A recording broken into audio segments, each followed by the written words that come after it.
오늘은 오카노 목사님 다락방 교재 다윗이죠. 2과 사울의 병과 수금을 타는 소년이라는 제목을 가지고 사무엘상 16장 14절부터 23절까지 말씀을 좀 살펴봤으면 좋겠습니다. 우리 서론 말씀을 같이 한번 읽어볼까요? 같이 읽도록 하겠습니다. 사울은 치명적인 불순종으로 말미암아 하나님께 버림을 받았다. 그 결과로 여호와의 신은 사울을 떠나고 대신 여호와의 부리신 악신이 그를 지배하게 되어 극심한 정신적 고통을 겪게 된다. 하나님께서는 사울의 이 질병을 통하여 하나님의 택하신 자 다윗을 자연스럽게 왕궁으로 들이시고 그로 하여금 본격적으로 하나님을 위하여 이스라엘을 이끌고 갈 수 있는 왕으로서 준비시키신다. 지난주에 우리가 다윗의 일과를 배웠죠. 일과에서 뭘 배웠죠? 다윗이 기름 부음 받는 장면을 배웠어요. 이제 다 하나님께서 다윗을 왕으로 세우기 위해서 기름을 부으셨죠. 그런데 바로 어떤 일이 일어나지 않았어요. 왕으로 기름 부음을 받았지만 왕이 되기까지는 오랜 시간이 필요했죠. 왜 이런 시간이 필요했다고 그랬어요? 그것은 다윗을 준비시키시고 연단시키기 위해서 하나님께서 이런 시간들을 요구한다고 하셨죠.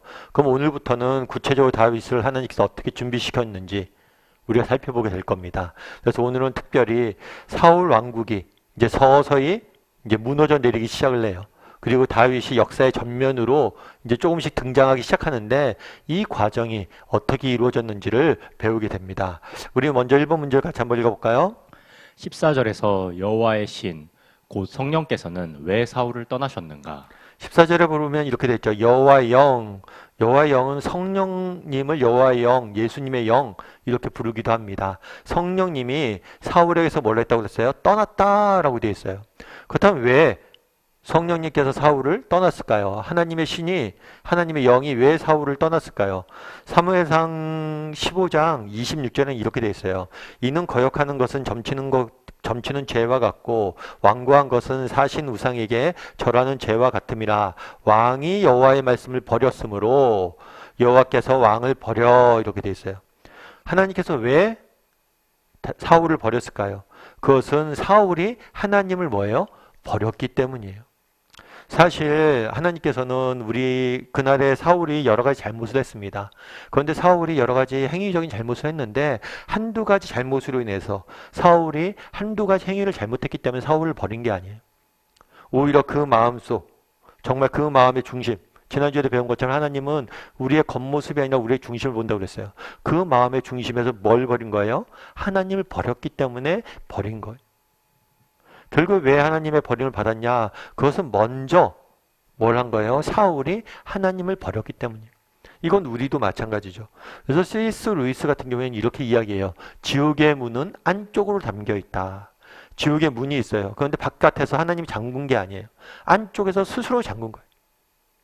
왜 지옥에 그들이 가 있느냐? 그들이 하나님을 버리고 정말 하나님을 떠나고 하나님을 받아들이고 싶지 않기 때문에 문을 닫아놨기 때문에 버림받게 된다는 거예요. 그날도 마찬가지죠. 사울 왕도 왜 하나님의 버림을 받았습니까? 그가 마음속에서 하나님을 버렸기 때문에 그런 거예요. 사실 사울 왕과 나중에 우리가 배우지만 사울과 다윗을 비교해 볼 때 다윗도 사울 못지않게 뭘 했어요? 잘못을 많이 저질렀어요. 어쩌면 사울보다 더한 잘못을 저질렀죠. 왜냐하면 살인을 하고 부하의 아내를 자기가 취했으니까, 간음을 했으니까. 더해서는 안 되는 일들을 다윗은 범했어요. 그럼에도 불구하고 다윗은 정말 하나님의 선지자를 보내서 책망했을 때 바로 회개하고 돌아왔죠. 하지만 사울은 사무엘이 가서 계속해서 책망하고 그의 잘못을 지적했음에도 불구하고 돌아오지 않아요. 끝까지 하나님 앞에 완고하게 버티는 거예요. 결국 왜 사울이 하나님 앞에 버림을 받았느냐? 한두 가지 잘못 때문이 아니에요. 그 마음속 깊숙한 곳에서 그가 하나님을 버렸고 하나님을 인정하지 않았기 때문에 그가 버림받음을 받은 것이겠죠. 우리 2번 문제 같이 한번 읽어볼까요? 구약시대의 성령은 신약시대와 달리 하나님께서 특별한 일이나 직분을 맡기시는 자에게 허락하시는 영감과 능력으로서 어떤 사람에게는 일시적으로, 어떤 사람에게는 장기적으로 임하였다. 동시에 할 일이 끝나면 그의 영광과 능력도 떠나는 예가 많았다. 그 중에는 하나님께 불신을 당하여 자기 일을 마치기 전에 성령을 빼앗긴 자도 있었다. 사울은 그 좋은 예가 될 것이다. 이와 같은 점은 성령의 은혜 가운데 살고 있는 우리에게 매우 특이해 보인다. 왜 그런가? 그리고 구약시대 성도와 우리 중 누가 더 큰 은혜를 많이 입었는가?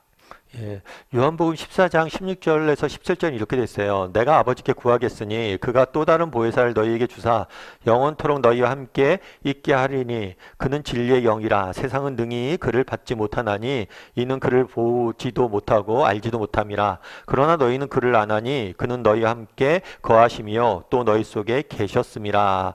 뭐라고 얘기하냐면 예수님께서 하나님에게 구하겠다는 거예요. 뭘 구하겠냐면 또 다른 보혜사. 이 또 다른 보혜사는 성령님을 의미해요.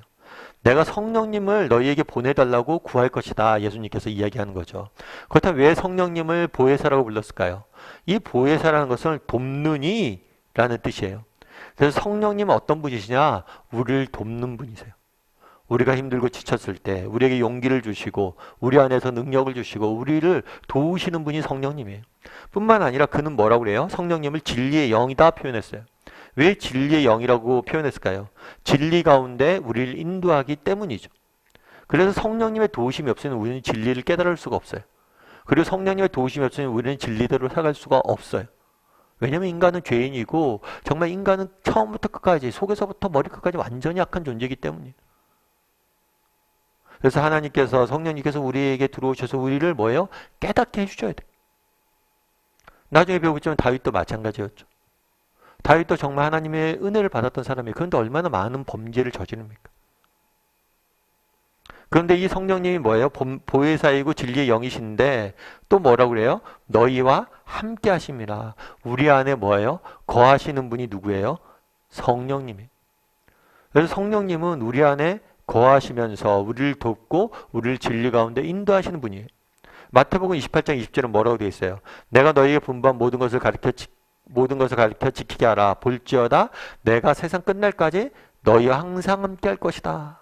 성령 하나님이 물 우리에게 보내셔서 성령 하나님께서 우리 가운데 영원토록 거할 것이라고 성경은 약속하져 있는 거죠.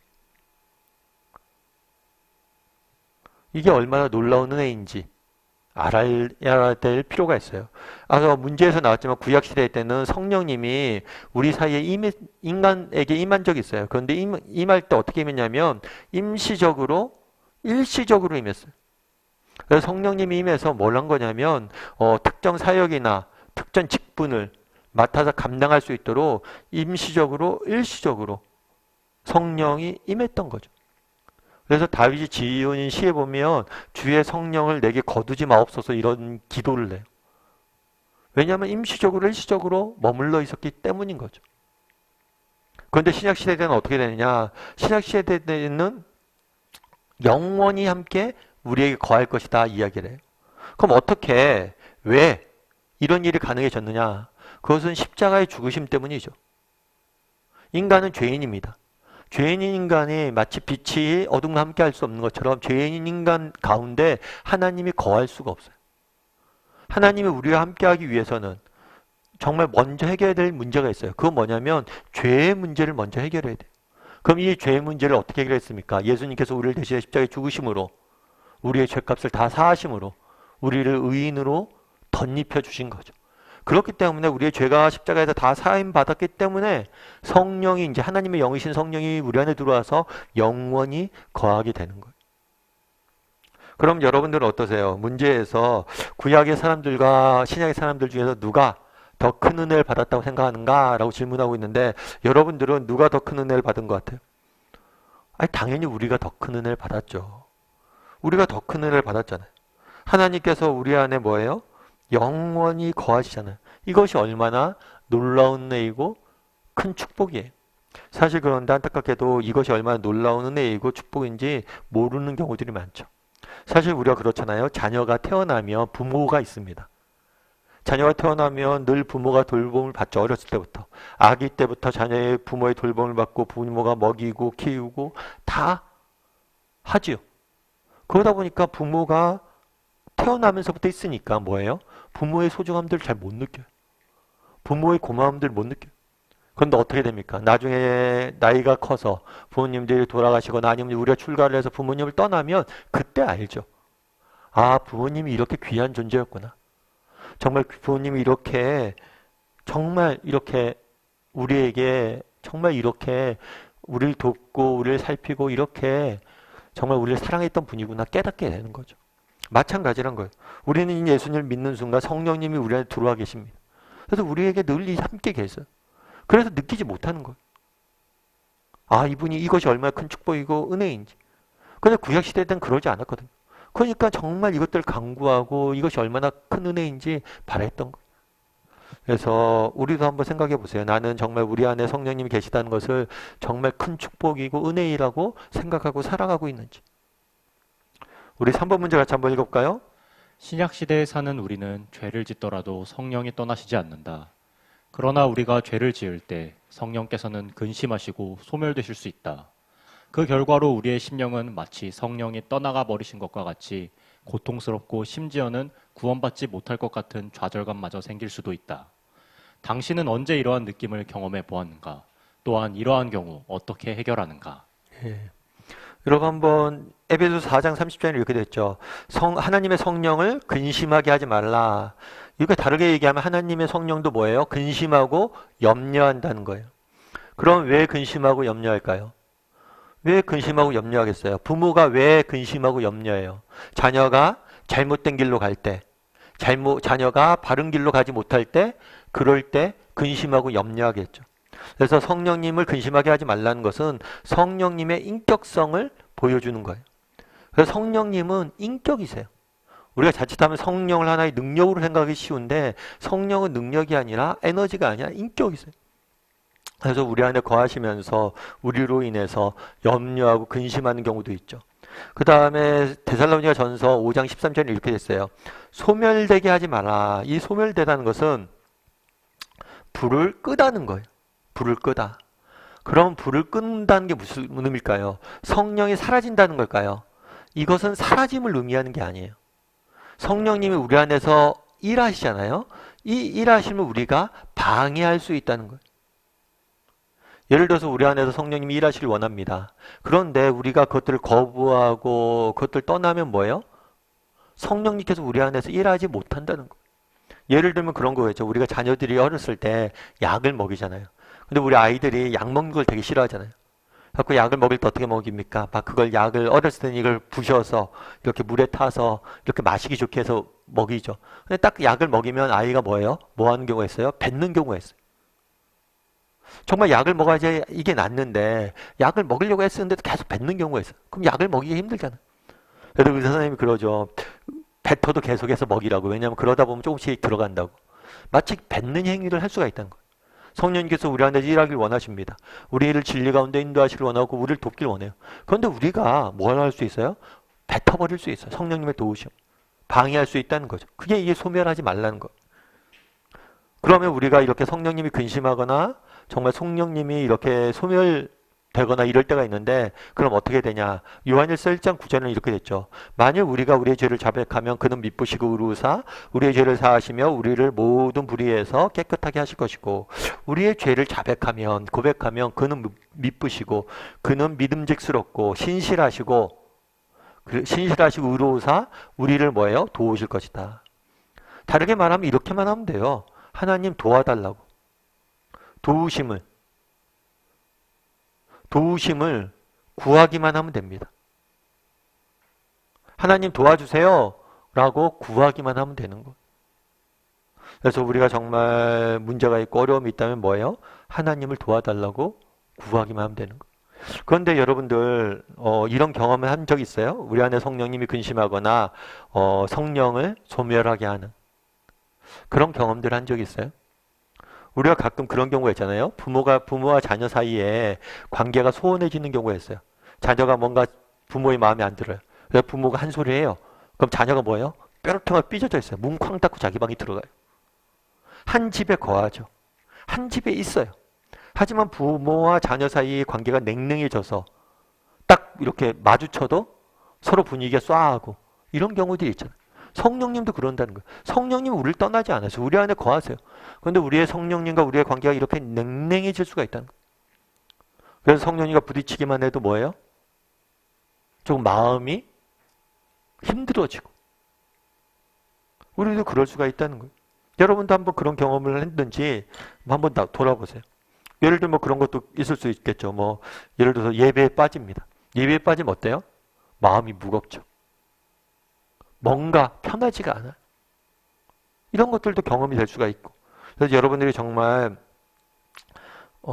이런 경험들을 한 적이 있는지, 정말 성령님이 내 안에서 이렇게 사라지는 듯한, 그리고 마음의 불편함과 평안이 사라지는 그런 경험들을 했는지 한번 나눠보면 좋을 것 같아요. 그리고 그런 경험들을 했을 때 어떻게 그것들을 극복하려고 했는지, 어떻게 극복하면 돼요? 오늘 본문에 말씀하신 것처럼 간단해요. 도와달라고 이야기만 하면 돼요. 하나님, 제가 이런 부분들이 있습니다. 도와주세요. 우리 자녀들도 마찬가지예요. 자녀와 부모 사이의 관계가 냉랭해졌을 때 뭐 그러잖아요. 어떻게 풀어요? 그냥 별다른 얘기 안 하고 도와달라고 하면 되죠. 아빠 라면 끓여줘. 그럼 풀리잖아요. 그래서 여러분들이 그 부분에 대해서 한번 생각해 보면 좋을 것 같습니다. 우리 4번 문제 같이 한번 읽어볼까요? 성령께서 떠나시자 사울에게는 어떤 결과가 일어났는가? 14절에서 15절 보면 이렇게 됐어요. 여호와의 영이 사울에게서 떠나고 여호와께서 부리신 악령이 그를 번뇌하게 한지라. 하나님의 영이 떠났어요. 그랬더니 뭐예요? 여호와께서 부리시는 악령이 그를 번뇌게 했다. 그래서 여호와께서 부리시는 악령이 사울에게 들어온 거죠. 그래서 그를 뭘 했어요? 번뇌하게 했다. 번뇌하게 했다는 건 괴롭게 했다는 거예요. 아마 정신적인 그런 질환이나 어떤 정신적인 어려움을 겪었던 것 같아요. 다르게 말하면 평안이 잃어버린 거죠. 성령님이 그 안에 거하실 때는 평안이 그 안에 가득했는데 이 평안이 그 마음에 사라진 거예요. 그러다 보니까 뭐예요? 점점 괴로워지는 거죠. 사무엘상 19장 9절부터 10절은 이렇게 됐어요. 사울이 손에 단창을 가지고 그의 집 앞에 앉아 있을 때 여호와께서 부리시는 악령이 사울에게 접하였으므로 다윗의 손으로 수금을 탈 때 사울이 단창으로 다윗을 벽에 박으려 하였으나, 사울이 이 당시엔 어떠냐면 사울이 다윗에 대한 질투에 빠졌어요. 이 질투에 빠졌을 뿐만 아니라 이 질투로 인해서 다윗을 뭐예요? 죽이려고 시도까지 하는 거예요. 성령이 떠나자 그 마음의 평안을 잃었고, 그 평안을 잃자마자 그 마음속에 질투와 악한 마음들이 사로잡아서 악한 행동까지 하게 되는 거죠. 그런 결과가 일어났다는 거예요. 5번 문제 같이 한번 읽어볼까요? 본문에 반복해서 나오는 하나님이 부리신 악신이란 말은 사단이 하나님의 지배 아래 있음을 보여준다. 사단의 한계가 무엇인지 욥기 1장 12절을 가지고 말해보라. 예. 그 전에 참고 구절이 열왕기상 22장 19절부터 22절 말씀이 있어요. 이 말씀의 배경은 뭐냐면 북이스라엘에 아합이라는 왕이 있어요. 이 왕은 이스라엘 역사상 가장 악한 왕 중에 한 명이에요. 근데 이 왕이, 아합 왕이 시리아랑 전쟁을 준비하고 있었어요. 그랬을 때 아합 왕 밑에서 있었던 거짓 선지자들이 있었거든요. 이들에게 물은 거죠. 내가 올라가서 전쟁을 하면 이기겠느냐? 그랬더니 이 사람들이 뭐라고 그랬어요? 예, 이깁니다. 라고 답했어요. 그런데 이 미가야는 하나님의 신실한 하나님의 선지자였어요. 이 사람은 아니다. 당신 왕은 이번 전쟁에서 죽게 될 것이다. 라고 이야기를 해요. 그랬더니 이 선지자들이 화를 내는 거죠. 네가 뭔데 왕이 죽는다고 이야기하냐? 그랬더니 이 사람이 설명을 하면서 뭐냐면, 만군의 하나님 여호와가 이렇게 하늘에서 뭘 보냈냐면 악한 영을 보냈다. 한 영이 나와서, 그래서 하나님께서 악한 영을 보내서 거짓말하는 영이 너희 가운데 임해서 너희가 지금 거짓말하는 거다. 이렇게 이야기하는 거예요. 그리고 욥기에서는 뭐라고 되어 있어요? 여호와께서 사탄에게 이르시되 내가 그의 소유물을 다 내 손에 맡기노라. 다만 그의 몸에는 내 손을 대지 말지니라. 사단이 곧 하나님 앞에서 물러가니라. 하늘에서 하나님이 천상 위를 주관을 하십니다. 그러면서 욥을 자랑을 하죠. 욥만큼 의로운 사람이 없다. 그랬더니 사단이 뭐라고 그래요? 하나님, 욥이 하나님 좋아서 섬기는 거 아니에요. 하나님께서 이렇게 많은 걸 주니까 그것 때문에, 하나님이 주신 선물 때문에 하나님 섬기는 거예요. 그랬더니 하나님 뭐라고 그래요? 아니다. 욥은 그런 사람이 아니다. 그러면 사단이 그런 거죠. 제가 한번 시험해 보겠습니다. 그랬더니 뭐래요? 허락을 하세요. 그래서 허락을 하셨던 거죠. 그래서 오늘 본문에 보면 뭐라고 되어 있냐면 여호와가 부리신 악령이라고 되어 있어요. 그럼 여호와가 부리신 악령이라는 표현이 뭐냐? 이것은 주권을 나타내는 표현이에요. 어떤 주권을 나타내냐면 하나님의 주권 아래에 있다는 거예요. 악한 사람들이 악령들이 날뛰는 것 같지만 그건 역시도 하나님의 주권 아래에 있음을 너희가 기억하라는 거죠. 누가 보면 이렇게 돼 있어요. 시몬아 시몬아 보라 사단이 너를 밀가 부리듯이 하려고 요구하였으나 그러나 내가 너를 위하여 믿음이 떨어지지 않기를 기도하였나니 너는 돌이킨 후에 내 형제를 굳게 하라. 시몬아 시몬아 시몬은 베드로예요.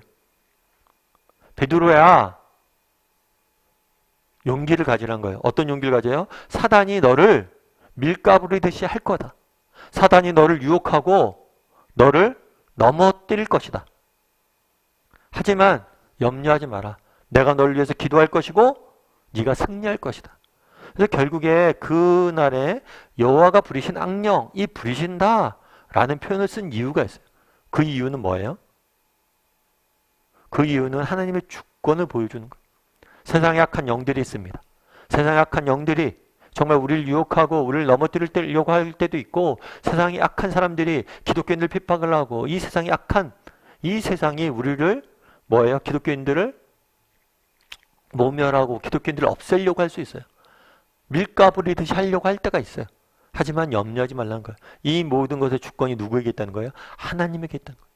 그래서 여호와가 부리는 악신이라는 표현을 통해서 우리가 알 수 있는 것은 뭐냐? 하나님의 주권과 보호하심이. 그래서 우리가 이런 악령들에 대해서 악한 세상에 대해서 두려워할 필요가 없다는 거죠. 6번 문제 같이 한번 읽어볼까요? 같이 읽도록 하겠습니다.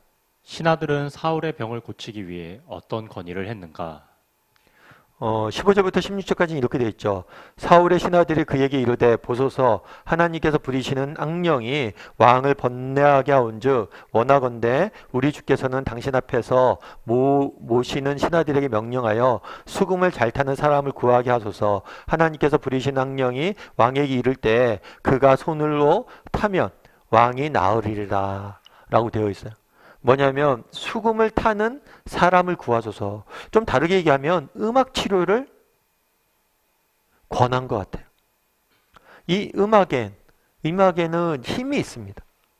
음악은 사람에게 영향력을 미치고 사람을 치유하는 힘이 있다는 거예요. 그래서 이 음악을 통해서 치료를 받으라고 권했던 것 같아요. 우리 7번 문제 같이 한번 읽어볼까요? 음악에 대한 성경의 언급은 수없이 많다. 왜냐하면 이스라엘 민족의 모든 생활 영역에서 음악은 필수 불가결한 역할을 했기 때문이다. 사울이 악신으로 말미암아 번뇌하게 되자 그의 신하는 사울에게 수금을 잘 타는 사람을 구하게 한다. 이는 음악을 통하여 사울의 마음이 사단의 영향을 벗어나서 평안을 얻게 될지도 모른다고 믿었기 때문인 듯하다. 사울의 신하들이 하나님을 찬양하는 음악을 사울에게 들려주기를 원하였다고는 볼 수는 없다. 그럴 만큼 경건한 자들이 못되었던 것이다. 단지 음악의 아름다운 선율이 주는 감정적인 효과를 기대했다고 볼 수 있다. 지금도 정서적으로 불안해하거나 영적으로 공허해진 사람들이 음악에 빠지는 예를 많이 본다. 현대 사회에서 마귀가 가장 힘있는 무기로 사용하는 것 중 하나가 세속 음악이다. 일시적으로는 안정과 위안을 주는지 모르나 근본적인 병을 치유하지 못하고 정서적으로, 영적으로 더 악화시키는 현대 음악과 그 피해에 대해 말해보라. 네. 여러분 음악 치료를 그날 했잖아요. 그런데 이 음악이라는 것은 중립적이에요. 중립적인 도구입니다.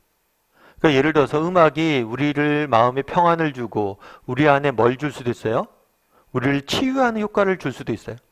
반대로 그런데 이 음악이 우리의 마음에 평안을 빼앗고 우리 마음을 뭐예요? 악하게 만드는 경우도 있어요. 그래서 우리가 잘 이것들을 뭘 할 수가 있어야 돼요? 분별해서 들을 수가 있어야 되는 거죠. 사실 물론 조심해야 될 건 뭐냐면 이런 건 조심해야겠죠. 우리가 찬양이 있잖아요. 교회 음악이 있어요. 그렇다면 세속 음악이 있어요. 근데 세속 음악 같은 경우에도 늘 말씀드리지만 이 세상의 모든 것은 뭐예요? 창조와 타락의 산물이에요. 따라서 세속 음악에도 선한 것이 있고 악한 것이 있어요. 이것들 잘 구분해서 들을 수 있어야 된다는 거예요. 그래서 예전에 제가 이제 청년부 때는 청년부 때 저희 교회 담임 목사님이 지금 삼일교회 담임하시는 송태근 목사님이셨는데 송 목사님이 종종 그런 얘기를 했어요. 야, 너희들 찬양도 좋은데 가끔은 그냥 세상 음악 좀 들으라고. 왜냐하면 그것들을 너희가 알아야 되고 그것들이 주는 정서적인 위로를 너희가 좀 받아야 된다고. 맞는 얘기인 것 같아요. 우리가 물론 찬양만을 들으면 좋죠. 찬양만을 듣고 찬양에 집중하는 게 좋습니다. 그런데 이 세상 음악에서도 뭐가 있어요? 선한 면들이 있는 거예요. 그래서 이것들 잘 분별해서 들을 수 있는 귀 또한 필요해요. 이것들이 주는 위로도 있고 또 세상에서 살잖아요, 사람들이. 그래서 우리가 선한 음악들을 우리가 많이 들어야지만 이런 음악들을 더 많이 사람들이 만들 거 아니에요. 그래서 우리가 이 음악이라는 것, 음악이란 게 가치 중립적이고 때로는 이게 좋은 우리에게 선한 영향을 미치는 음악이 있을 수 있는데 우리를 악하게 만드는 타락된 그렇게 악한 영향을 미치는 음악들이 있을 수 있기 때문에 이것들을 잘 분별해서 정말 우리가 들을 수 있는 귀가 있어야 되겠죠. 그래서 한번 나눠보세요. 사실 그래서 여러분들 막 이렇게 뭐라 그럴까요? 음악을 잘 선별해서 듣는 것도 필요한 겁니다. 그래서 자칫하면 우리가 너무 좋지 않은 우리에게 악영향을 미치는 음악을 듣다 보면 뭐예요? 우리 마음의 평안이 사라지고 우리 마음의 기쁨이 사라지고 그런 경우들이 슬픔이 찾아오고 그런 경우들이 있을 수 있겠죠. 그래서 음악을 여러분들 많이 듣는 음악도 한번 이야기해 보시고 이런 음악을 통해서 자기가 받았던 영향력이 있는지 한번 이야기를 나눠보면 좋을 것 같아요. 우리 8번 문제 같이 한번 읽어볼까요? 다윗이 왕 앞에서 연주한 음악은 하나님을 높이는 찬양이었음에 틀림없다. 그 찬양은 능력이 있었다. 그는 평소 때 찬양하는 소년이었다.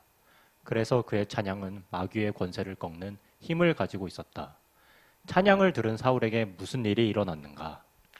23절에 보면 이렇게 됐죠. 여호와께서 부리신 악령이 사울에게 이를 때 다윗이 수금을 들고 와서 손으로 탄즉 사울이 상쾌하여 낫고 악령이 그에게서 떠나니라. 하나님 부리신 악령이 사울에게 이를 때 다윗이 수금을 들고 와서 손으로 탄즉 악령이 뭐예요? 떠났다라고 돼 있어요. 사울이 상쾌하여 지겨 낫고 그러니까 사울이 악령이 왔어요. 그래서 사울이 평안을 잃고 그 마음에 너무나 불안과 그런 정신적인 그런 어려움들이 찾아왔어요. 그랬을 때 다윗이 음악을 수금을 하나님을 찬양하자 어떤 일이 있었어요? 이 악한 영이 떠나고 사울이 평안을 찾게 되는 그런 역사가 나타난 거죠. 9번 문제 같이 한번 읽어볼까요? 당신의 찬양은 어느 정도 능력을 가지고 있는가? 당신을 치유할 수 있는가? 다른 사람을 영적으로 붙들어 주는가? 한번 이야기를 나눠봤으면 좋겠어요. 당신의 찬양은 어느 정도 능력이 있는가? 당신을 치유할 수 있는가? 다른 사람을 영적으로 붙들 수 있는가? 목사님, 저는 그렇게 찬양을 잘하지 못하는데요. 물론 그럴 수도 있죠. 저도 뭐 제 찬양 듣고 누군가 뭐 이렇게 영적으로 치유되고 그러지는 않는 것 같아요. 그럼에도 불구하고 여러분들이 찬양을 가까이 하고 이 찬양이 여러분들을 새롭게 하고 여러분들이 새 힘을 줬던 그런 경험들이 있는지 한번 돌아봤으면 좋겠어요. 저는 이제 대학부 때 대학교 다니면서 이제 대학부 때 이제 졸업반이 다 됐어요. 졸업반이 다 됐는데 그 당시 IMF가 터졌기 때문에 굉장히 많이 힘들었거든요. 그런데 아무튼 제가 그때 그래도 학교에서 수업 끝나고 또 공부하다가 집에 돌아갈 때면 저녁 때 한 뭐 집에 돌아갈 때 한 뭐 9시나 10시 그 사이에 늘 집 밑에 교회가 있었어요. 교회가 있었는데 교회 기도실에서 기도했어요. 근데 기도할 때 저는 기도도 하지만 찬양도 해요. 그때 잘 불렀던 찬양이 그 찬양이에요. 나의 영혼이 잠잠히 여호와를 바라며 이 찬양을 제가 즐겨 불렀거든요. 그 찬양을 부르고 찬양 기도하고 막 그랬는데 나중에 어떤 저 대학부 누나가 그러더라고요. 야, 승원아, 너 기도할 때 보니까 이 찬양 하던데 참 내가 너 찬양 듣고 은혜 많이 받았다. 그런데 찬양을 부르는 건 좋은데 좀 이렇게 잘 틀리지 말고 불렀으면 좋겠다. 이런 얘기를 하더라고요. 그러니까 찬양을 제가 잘 못하니까 찬양은 별로 못했대요. 그런데 참 이렇게 찬양 드리고 기도하는 모습이 되게 은혜가 됐다고 이야기는 하더라고요. 여러분 맞죠? 우리가 이 찬양이라는 게 꼭 노래를 잘하는 음악적으로 능력이 잘해서 우리가 치유되는 게 아니에요. 여러분들도 정말 그런 경험이 있는지 내가 노래는 못하지만 찬양을 부르면서 내가 받았던 은혜, 혹은 찬양을 들으면서 내가 받았던 은혜, 그리고 그것들을 통해서 받던 회복들. 그래서 저는 그때 그 찬양을 부르며 기도했던 시간이 저를 굉장히 지켰던 것 같아요. 되게 힘들고 어려운 시기였는데 그런 것들 조금 나눠보면 좋을 것 같습니다. 우리 10번 문제 같이 한번 읽어볼까요? 다윗은 어려서부터 남다른 개성과 재능을 가지고 있었다. 그러나 선천적으로 타고났다고 해서 모두 다 유익한 것이 아니다. 다윗이 가진 좋은 점이 무엇이며 필요할 때 그것이 유익하게 쓰임을 받을 수 있었던 중요한 이유가 무엇인가? 이렇게 되어 있죠. 소년 중 한 사람이 대답하여 이르되 내가 베들레헴 사람 이새의 아들을 본즉 수금을 탈 줄 알고 용기와 무용과 구변이 있는 준수한 자라 여호와께서 그와 함께 계시더이다 하더라. 이게 무슨 얘기냐면 처음에 사울이 범례하고 있었잖아요. 그래서 신하들이 음악 치료를 하자라고 권합니다. 그랬더니 사울이 그걸 받아들이죠. 그러자 소년 중 한 사람이 다윗을 추천하는 거예요. 추천하는데 뭐라고 보냐면 이 다윗이 있는데 이 사람이 이새의 아들인데 뭐라고요? 수금을 탈 줄 안다. 아, 음악적으로 굉장히 뛰어난 재능이 있었던 것 같습니다. 그리고 음악적 재능에 대해서 이야기를 해요. 그런 다음에 뭐가 있어요? 용기와 무용과 구변이 있는 준수한 자다. 용기도 있고 말도 잘하고 그 다음에 진취적이고 그 다음에 굉장히 잘생겼습니다. 이렇게 이야기하는 거죠. 다양한 음악적 재능도 있고 다양한 인격이나 혹은 외모나 이런 부분에서 뛰어난 자임을 이야기하고 있는 거예요. 그런 다음에 몇 절 중에 뭐라고 됐어요? 여호와가 그와 함께 하시더이다. 여기서 키는 뭐냐면 여호와께서 그와 함께 하는 거예요. 사실 이런 능력이 중요한 게 아니에요. 여러분, 능력으로 따지면 사울이 더 나아요. 사울이 처음 등장했을 때 그의 외모나 그의 모습이나 그의 능력이나 사무엘이 사울을 보고 반해버렸어요. 이런 용기나 무용이나 구변이나 재능이나 이런 걸 따지면 사울이 뭐예요? 세상적으로 볼 때는 다윗보다 훨씬 뛰어나요. 그럼에도 불구하고 사울이 왜 사울은 저물어 가고 다윗은 올라가고 있습니까? 뭐라고 됐어요? 다윗은 하나님께서 함께 하셨고 사울은 뭐라고 했어요? 하나님이 떠났다 라고 되어 있어요. 결국에 중요한 키는 뭐냐면 하나님이 함께 하시기 때문에 이것이 바로 키인 거예요. 다윗이 그날에 어떻게 쓰임받을 수 있었습니까? 그리고 오늘 본문을 통해서 계속해서 대조시키는 건 뭐냐면 사울은 하나님을 버렸고 하나님을 떠났고 다윗은 하나님이 함께 하셨다. 이 사실을 강조하고 있는 거예요. 11문제 같이 한번 읽어볼까요?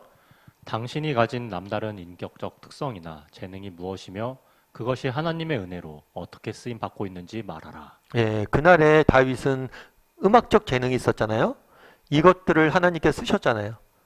마찬가지로 여러분들은 어떤 재능이 있는지, 여러분에게도 어떤 재능이 있는지 한번 이야기를 나눠보고 그런 재능을 가지고 쓰임받았던 적이 있는지 함께 좀 나눠봤으면 좋겠어요. 근데 재능이라고 해서 너무 어려운 것들만 생각하지 않아도 돼요. 우리가 에게 있는 여러 가지 것들이 있을 수 있겠죠. 그런데 이 재능들, 우리 교회 같은 경우도 개척 초기부터 했던 사역이 있죠. 그것은 탈북 청소년학교에 가서 우리 식사 봉사하고 그랬잖아요. 그래서 탈북 청소년학교 가서 식사 봉사할 때 내가 정말 뭐예요? 이렇게 뭐라고 그럴까? 이렇게 내가 평소에 요리의 재능이나 음식 만드는 재능 그런 것이 있으면 뭐예요? 그런 걸 통해서 그 사람들 섬길 수도 있고 그런 재능들이 있을 수 있는 거죠. 그래서 이런 재능들이 여러분들이 있어요, 분명히. 그런데 이 재능들을 내가 못 발견한다, 없는 것 같다. 그러면 그 이유는 뭐예요? 이유는 섬기지 않기 때문에. 여러분들이 섬기지 않아서 여러분들의 재능이 어디 있는지 몰라요. 정말 여러분들이 섬기는 자리에 가잖아요. 그럼 여러분들이 재능이 있다는 걸 발견하게 돼요. 그게 성경의 원리예요. 많은 사람들이 내가 은사가 없다, 하나님 내게 재능을 주시지 않았다 라고 생각했는데 대부분의 그런 이유가, 그렇게 느끼는 이유는 뭐냐면 섬기지 않았기 때문에. 여러분이 진짜 봉사해보고 섬겨보세요. 아, 그럼 나도 이런 걸 할 수 있네? 나도 이런 재능이 있네? 발견하게 될 거예요. 정말 사소한 것. 그런데 정말 이런 재능보다 중요한 건 앞서 얘기했던 것처럼 뭐예요? 마음이에요, 마음. 그러니까 아까 탈북 청소년학교 이런 이야기도 했었는데요. 우리 탈북 청소년학교 봉사했을 때 우리 그쪽 학교 두리안 학교에서 봉사했는데 거기 교장 선생님 쓴 글을 본 적이 있어요. 그러면서 그분이 참 우리 다음 교회 집사님들은 여러 봉사자들이 왔는데 다음 교회 집사님들은 성도님들은 자기가 고마운 마음이 크다고. 왜요? 요리를 잘해서? 아니에요. 우리 성도님들은 정말 진심으로 아이들을 아끼고 아이들을 위해서 정말 최선을 다해서 섬기려고 하시는 모습을 자기가 느꼈기 때문이라고 서로. 결국에 중요한 건 이런 재능도 있지만 재능보다 더 중요한 건 뭐예요? 마음이에요, 마음. 마음만 있으면 재능은 부수적이에요. 여러분, 집밥이 맛있는 이유가 뭐예요? 요리사보다 요리를 잘해서가 아니에요. 정말 사랑이 담겨져 있기 때문에. 결국에 가장 중요한 재능은 뭐냐? 우리의 은사는 뭐냐? 그건 사랑이에요. 사랑이 모든 것들을 치유하는 거예요. 그래서 여러분들 이 부분에 대해서 함께 어떤 재능이 있는지, 특별히 사랑이라는 재능이 있는지 한번 나눠봤으면 좋겠습니다. 우리 12번 문제 같이 한번 읽어볼까요? 사울은 다윗을 보자마자 어떻게 하였는가? 다윗이 사울에게 이르러 그 앞에 모셔 섬에 사울이 그를 크게 뭐예요? 사랑하여 그를 굉장히 좋게 본 거예요. 자기의 무기를 드는 자로 삼고, 이 무기를 드는 자로 삼는다는 것은 굉장히 다윗을 신뢰하고 높은 지위에 올린 거죠. 왜냐하면 왕이 무기를 맡길 정도면 신뢰하지는 무기를 맡길 수가 없어요. 왜냐하면 그 사람이 자기를 죽일 수도 있으니까. 그만큼 신뢰하고 뭐예요? 높은 지위에 올린 거예요. 또 사울이 이새에게 사람을 보내 이르되 원하건대 다윗을 내 앞에 모셔 서게 하라. 그가 내게 은총을 얻었나이다. 그 아버지에게 사람을 보내서 계속해서 다윗을 자기가 데리고 있겠다라고 이곳에 일하게 해달라고 이야기하게 된 거죠. 우리 13번 문제 같이 한번 읽어볼까요? 어디를 가나 사람들의 눈에 들고 사랑을 받는 일은 인간 사회에서 매우 중요한 일이다. 흔히 말하는 인복이란 것도 성경을 보면 절대로 우연이 아님을 알 수 있다. 그 이유가 무엇인지 다음 몇 사람이 가진 공통점을 놓고 설명하라. 예, 창세기에 보면 이렇게 되어 있죠. 여호와께서 요셉과 함께 하시고 그에게 인자를 더하사 간수장에게 은혜를 받게 하시고, 지금 요셉이 어딜 갔어요? 애굽에 감옥이 들어갔어요. 감옥이 들어왔는데 간수장이 요셉을 잘 봤다라고 이야기를 해요. 그 이유가 뭐예요? 여호와께서 함께 하시고 인자를 더하심으로. 그래서 그날에 간수장을 만났어요.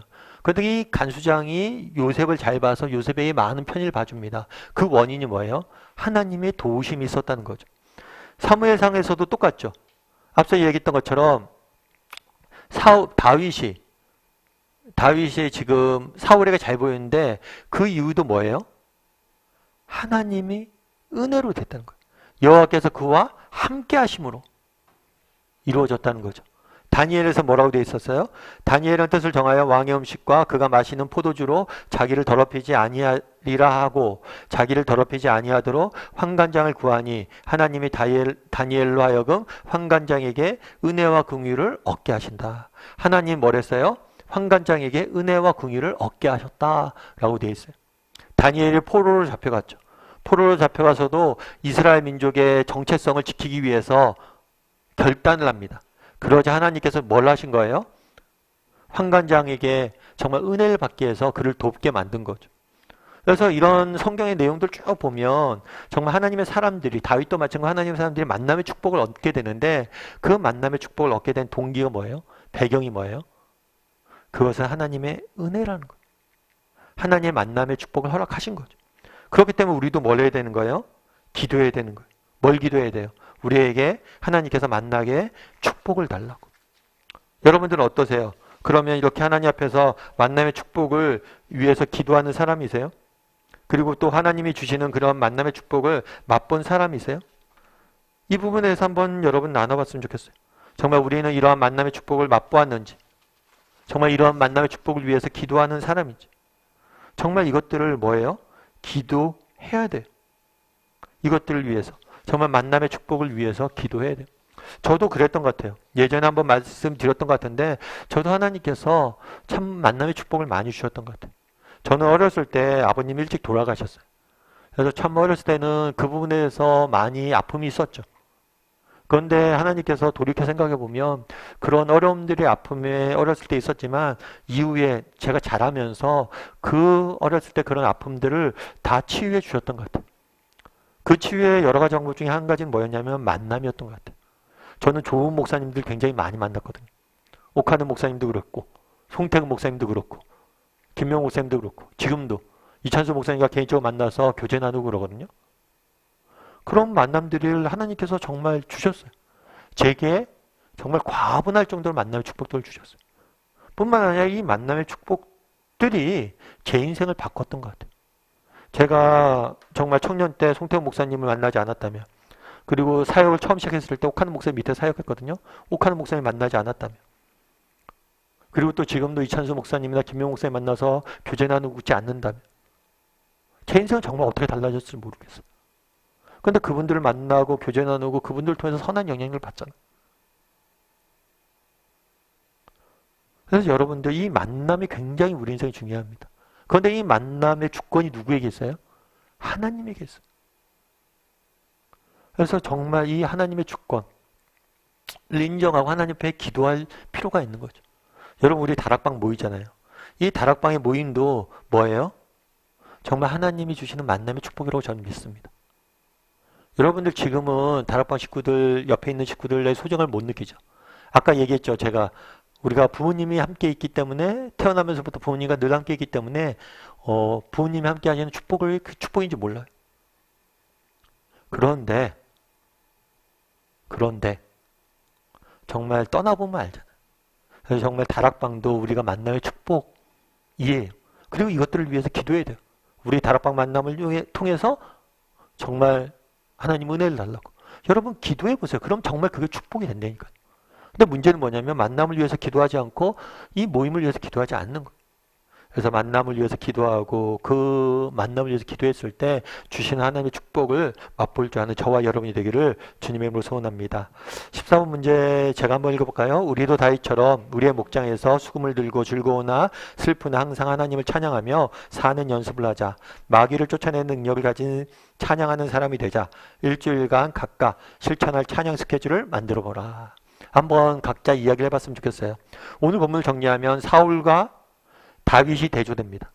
사울은 하나님의 영이 사울은 하나님을 버려서 하나님의 영이 그를 떠났지만 다윗은 하나님과 늘 항상 함께했어요. 그러다 보니까 사울은 밑으로 내려오고 다윗은 올라가는 모습을 보게 돼요. 중요한 건 뭐예요? 우리가 하나님과 함께하려고 노력하는 거예요. 이번 주에 정말 하나님과 찬양 가운데 함께하려고 노력하는 사람이 되었으면 좋겠습니다.